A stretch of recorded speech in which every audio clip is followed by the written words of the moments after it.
السلام علیکم ورحمۃ اللہ۔ دعا فاطمہ لاہور سے یہ بہن سوال کرتی ہیں کہ کیا عورت غیر ضروری بالوں کی صفائی کے لیے ریزر استعمال کر سکتی ہے؟ اس حوالے سے حکم شرع کیا ہے، رہنمائی کر دیں۔ بہن نے بہت ہی اچھا سوال پوچھا ہے۔ دیکھیے، یہاں پر سب سے پہلے یہ چیز سمجھ لیں کہ شریعت میں مرد و عورت کے لیے غیر ضروری بال یعنی کہ زیر ناف بال، اسی طرح بغلوں کے بال اور پھر ناخن تراشنا وغیرہ، ان کے لیے 40 دن کا ٹائم مقرر کیا گیا ہے۔ 40 دنوں کے اندر اندر ان چیزوں کی صفائی کرنا یہ واجب ہے۔ اگر 40 دن گزر گئے لیکن کسی شخص نے ان غیر ضروری بالوں کو صاف نہ کیا، ناخن نہ تراشے، مونچھیں نہ کاٹیں، تو پھر یہ عمل جو ہے مکروہ تحریمی ہے، یعنی کہ ایسا شخص گناہ گار ہوگا۔ شریعت مطہرہ کا تقاضا یہ ہے کہ 40 دنوں کے اندر اندر ان کاموں کو ضرور کر لیا جائے۔ اب یہ مطالبہ بالکل بھی نہیں ہے کہ ان بالوں کی صفائی کس چیز سے کرنی ہے۔ یاد رکھیے، جس دور میں جو آلات پائے جاتے ہیں ان سے ان بالوں کی صفائی کرنا یہ بالکل جائز ہے۔ اب اگر کوئی عورت یہ سمجھتی ہے کہ وہ ریزر کا استعمال کر کے آسانی سے صفائی کر سکتی ہے تو وہ ریزر استعمال کرے، اور اگر کریم استعمال کرنا چاہتی ہے تو وہ کریم استعمال کر لے۔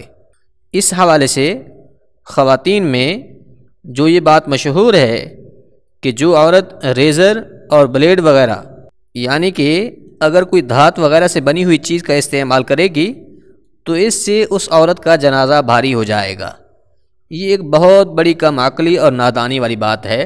اس بات کا قرآن و سنت سے کوئی تعلق نہیں ہے، بلکہ جس چیز سے آپ کو سہولت ہو، جس چیز سے آپ کو لگتا ہو کہ اس سے میں زیادہ آسانی سے صفائی حاصل کر سکتی ہوں تو اس چیز کا ہی استعمال کر لیں۔ کریم استعمال کرنا چاہتی ہیں تو کریم استعمال کر لیں، اس میں کوئی حرج نہیں ہے۔ اسی طرح سے مرد حضرات بھی یہ پوچھتے ہیں کہ کیا ہم کریم استعمال کر سکتے ہیں، یعنی کہ ہمیں الرجی ہے، ہم بلیڈ کا استعمال نہیں کر سکتے، اس لیے ہم کریم استعمال کرنا چاہتے ہیں کہ کیا ہمارے لیے یہ استعمال کرنا جائز ہے یا نہیں؟ تو جی ہاں، بالکل استعمال کی جا سکتی ہے کریم مردوں کے لیے بھی، اور اسی طرح خواتین کے لیے ریزر بھی استعمال کرنا جائز ہے۔ تو لہٰذا جس چیز سے جس کو جو آسانی ہو، جس چیز سے بھی آپ کو آسانی ملے اور جس چیز سے آپ کو لگتا ہو کہ آپ اس سے زیادہ اچھی صفائی حاصل کر لیں گے تو اس چیز کا آپ استعمال کر سکتے ہیں۔ لہٰذا خلاصہ کلام یہ ہے کہ شریعت کا مطالبہ یہ ہے کہ 40 دن کے اندر اندر غیر ضروری بال اور ناخن وغیرہ کاٹ لینے چاہیے، لیکن کس چیز سے ان کو کاٹنا ہے اس کا ذکر نہیں ہے۔ اب اس حوالے سے جو بھی چیز آپ کو آسانی سے میسر آ سکتی ہے اس کو استعمال میں لا سکتے ہیں۔ امید ہے بات سمجھ آ گئی ہوگی۔